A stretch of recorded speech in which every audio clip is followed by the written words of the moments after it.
ज़मीन पर एसी छोड़ करके बाहर नहीं निकलते हैं। जो पैसा देगा उसको टिकट मिलेगी, तो जो पैसा देगा उसको टिकट मिलेगी और वो जीत जाएगा तो पहले तो अपनी बैंक भरेगा। लेकिन समाज को एक आसानी से किया जा सकता है अगर वो नेता अपनी बुद्धं शरणं गच्छामि।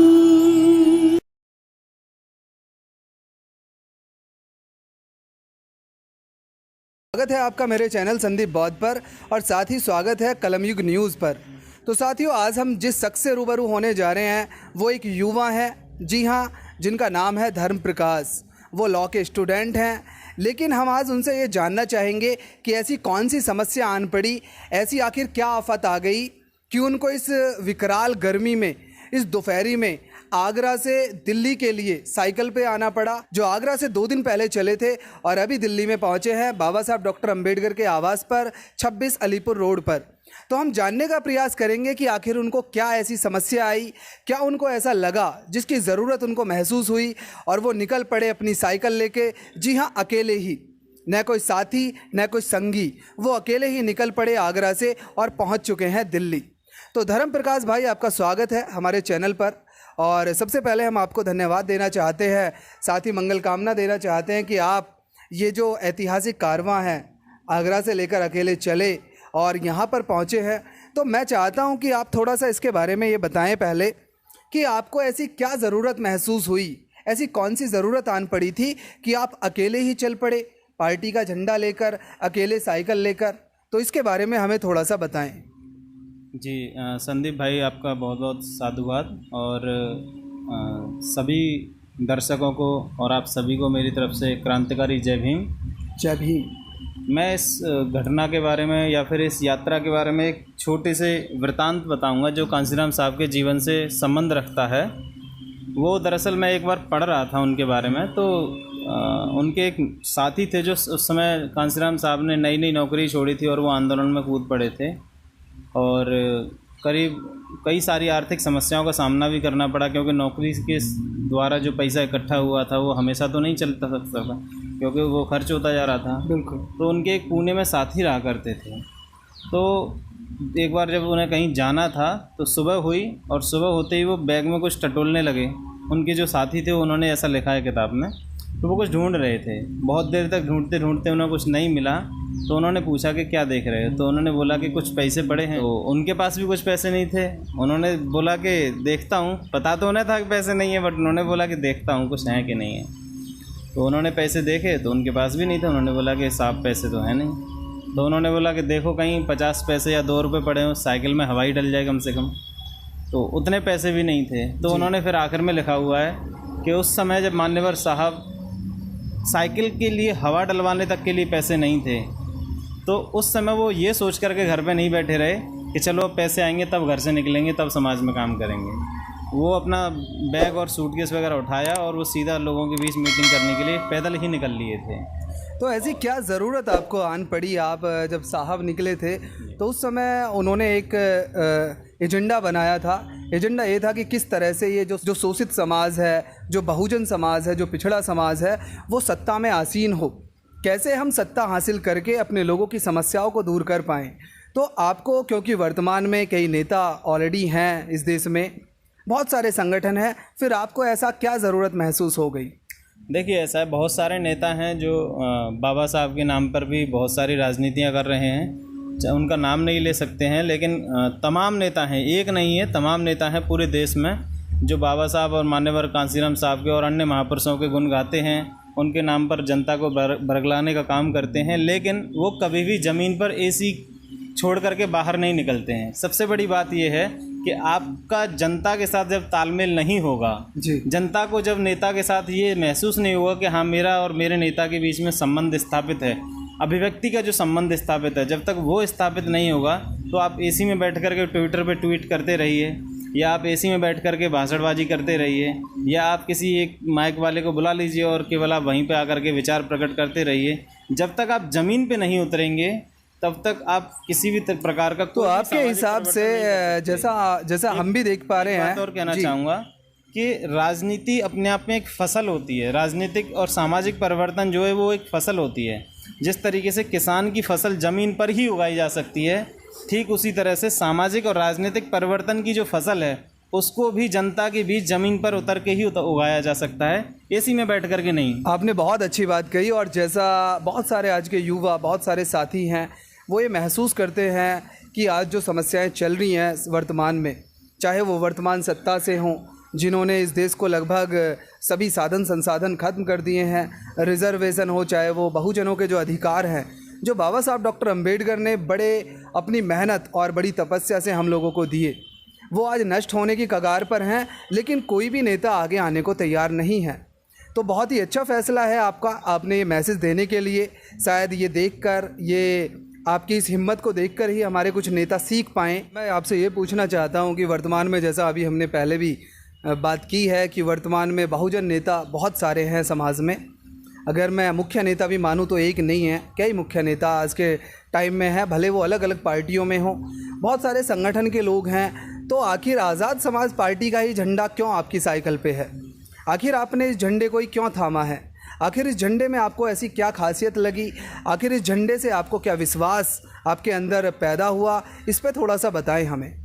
दरअसल ये किसी एक तरह से मैं कहूँगा कि ये अपने आप में एक राजनीतिक पार्टी का झंडा नहीं है, बल्कि एक सामाजिक आंदोलन से निकली हुई राजनीतिक पार्टी है, उसका झंडा है, जिसको ऊर्जा मिलती है मान्यवर कांसीराम साहब के विचारों से, जिसको ऊर्जा मिलती है मान्यवर कांसीराम साहब के अथक प्रयासों से।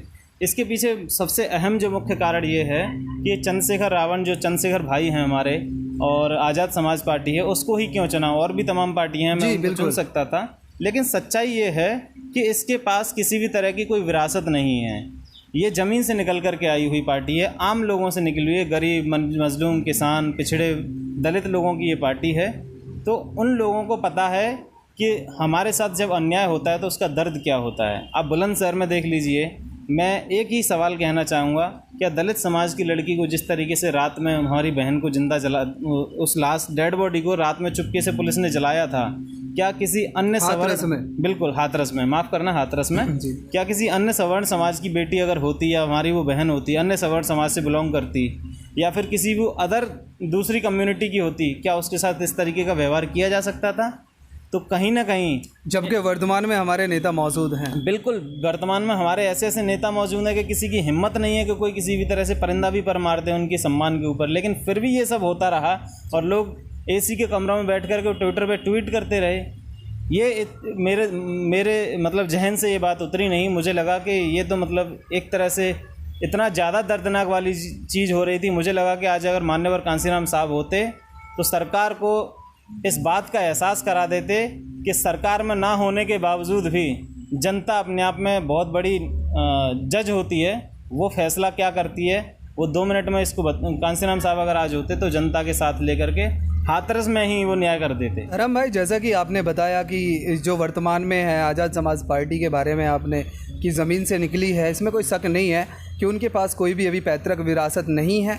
उनके पास जो है उनका आंदोलन का जो अनुभव है या जो उनके पास एनर्जी है युवाओं की, वही सब है। आपको ऐसा क्या लगता है, ऐसा आज़ाद समाज पार्टी या बड़े भाई चंद्रशेखर आज़ाद ऐसा क्या करने वाले हैं, ऐसा क्या कर रहे हैं जिससे कि आपने उनका दामन थामा? देखिए, चंद्रशेखर भाई के बारे में मैं खुल करके एक ही लाइन में बात कहना चाहूँगा कि उनके पास किसी भी तरह का कोई भी लाग लपेट वाली बातें नहीं हैं। वो किसी को कुछ लालच नहीं देते हैं। और दूसरी चीज़ ये है कि उनके पास विरासत में कुछ भी नहीं है। जो कुछ भी है वो सारा का सारा स्ट्रगल, संघर्ष से निकले हुए नेता हैं। और दूसरी बात ये है कि वो किसी भी मुद्दे पर अगर अपनी राय रखते हैं तो मजबूती से रखते हैं।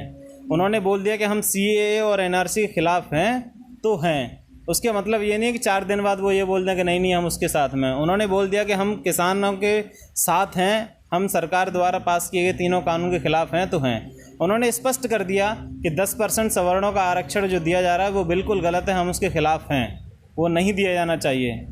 इसलिए अन्य जो नेता हैं जो दलित समाज या बहुजन समाज से बिलोंग करते हैं, उनका किसी भी तरह से कोई भी स्थायी ओपिनियन नहीं है। उनकी एक वैचारिक मजबूती नहीं है कि वो अपना विचार मजबूती से किस तरफ रखते हैं। आप या तो लेफ़्ट जाएंगे या राइट जाएंगे या सेंटर में रहेंगे। लेकिन जो बाकी के नेता हैं उनका किसी भी तरह से स्थायी मजबूती विचार नहीं है। अच्छा धर्म भाई, जैसा कि हम देखते हैं सोशल मीडिया में या फिर समाज में भी, जहां एक तरफ चंद्रशेखर भाई के फॉलोवर्स दिन रात बढ़ते जा रहे हैं और उनको सपोर्ट करने वालों की संख्या तादाद बढ़ती जा रही है। वहीं जो वर्तमान में जो नेता हैं या जो वर्तमान में पार्टी है, मैं नाम नहीं लूँगा लेकिन सभी समझते हैं, उनके फॉलोवर्स कहते हैं, उनके मानने वाले कहते हैं, कुछ लोग हैं, कुछ और भी लोग हैं जो कहते हैं कि इससे समाज बट रहा है, इससे समाज को नुकसान होगा। तो इस बारे में आप क्या कहेंगे? देखिए, इससे अगर समाज बट रहा है तो जब आज़ाद समाज पार्टी नहीं थी तब क्या अत्याचार होना बंद हो गए थे? या जब भीम आर्मी नहीं थी तब क्या अत्याचार होना बंद हो गए थे? और दूसरी बात है, मान्यवर साहब जब हमें 2006 में छोड़ के चले गए तो मान्यवर साहब का ही असर था कि 2007 में उत्तर प्रदेश में पूर्ण बहुमत के साथ सरकार बनी और उसके बाद अभी तक दोबारा से कोई सरकार कहीं भी हमारी जो मान्यवर डॉट जिनका नाम लेना ज़रूरी नहीं है, उन्होंने अभी तक कोई सरकार नहीं बना पाई। तो कहीं ना कहीं समाज के अंदर एक असंतोष पैदा हुआ है कि समाज का जो नेता है, जिसको मान्यवर कांसीराम साहब ने अपने खून पसीने से सींचा था, वो आज बिकाऊ नेता क्यों बन गया है? वो आज कहीं भी किसी भी पार्टी में क्यों चला जाता है? कांसीराम साहब ने बोला था कि हमारी पार्टी का नेता एक तरह से मशीन के पुर्जे के समान होगा, वो किसी भी मशीन में फिट नहीं होगा और अगर फिट हो गया तो वो मशीन तोड़ देगा। तो कहीं ना कहीं हमारे अंदर जो जनता के अंदर जो वैचारिक असंतोष पैदा हुआ है, उसका मुख्य कारण है कि कैडराइजेशन बंद हो गया। कैडर जब अगर बंद हो जाता है तो लोगों के अंदर सीधी सी बात है कि जो पैसा देगा उसको टिकट मिलेगी, तो जो पैसा देगा उसको टिकट मिलेगी और वो जीत जाएगा तो पहले तो वो अपनी बैंक भरेगा ना, वो से जनता से क्या मतलब, वो जनता की आवाज़ क्यों उठाएगा? आप देखिए आज के टाइम पे जहाँ कहीं भी पूरे देश के अंदर कहीं भी किसी के भी साथ, मैं ये नहीं कहूँगा केवल दलित व बहुजनों के साथ, किसी के भी साथ अगर गलत होता है, चाहे वो हमारी माँ बहन हो या फिर हमारे विद्यार्थी हों या स्टूडेंट हों या हमारे किसान हों या हमारे अल्पसंख्यक लोग हों, किसी के भी साथ अगर अन्याय व अत्याचार होता है तो आज़ाद समाज पार्टी और भीम आर्मी के लोग और बड़े भाई चंद्रशेखर आज़ाद वहाँ पे सबसे पहले दिखाई देते हैं। वो केवल ट्वीट नहीं करते बल्कि उनके साथ मजबूती से खड़े रहते। जैसा आपने बताया, हमारे जो दर्शक हैं वो भी तय करेंगे कि वो कहाँ और किसके साथ खड़े रहना चाहते हैं। हम बस लोगों से यही गुजारिश करेंगे कि भले समाज में नेता दो हों, लेकिन समाज को एक आसानी से किया जा सकता है अगर वो नेता अपनी ईगो छोड़कर, अपने अहंकार को छोड़कर एक दूसरे का दामन थाम लें, एक दूसरे के साथ खड़े हो जाएं। तो आखिर में आप हमारे जो दर्शक हैं या जो बहुजन समाज के लोग हैं उनको क्या संदेश देना चाहते हैं, वो बताएं। मैं केवल यही कहना चाहूँगा, दर्शक ही तय करें कि आपको किस तरफ जाना है। ये वोट बांटने की या फिर वोट काटने की लड़ाई नहीं है, ये लड़ाई है कि आपको निर्णय करना है कि आपको चमचा युग में जीना है या फिर आपको अपने बच्चों के लिए सुनहरा भविष्य खड़ा करना है।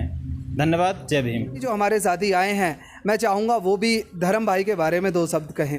तो हमारे वेद प्रकाश जी हैं दिल्ली से, जी मैं चाहूँगा आप कुछ कहें। सभी साथियों को जय भीम, नमोबुद्धाय। धर्म प्रकाश जी ने आज जो काम किया है वो मैं मानता हूँ कि कांसीराम जी की विचारधारा को लेकर के शुरुआत की है और उनकी विचारधारा को आगे बढ़ाएंगे। मैं कम शब्दों में इतना ही कहूँगा। जय भीम। धन्यवाद जी। हमारे साथ हमारे दूसरे साथी हैं जो भी दिल्ली से ही रहने वाले हैं। जी आप कुछ कहना चाहेंगे धर्म भाई के बारे में? धर्म भाई, मैं ज़्यादा कुछ तो कह नहीं सकता, पर आपकी इतनी दूर से आने के लिए हम आपके पूरे तहदिल से साथ हैं। धन्यवाद। हमारे साथ एक और हमारे साथी हैं शिव कुमार जी, जो दिल्ली से ही हैं।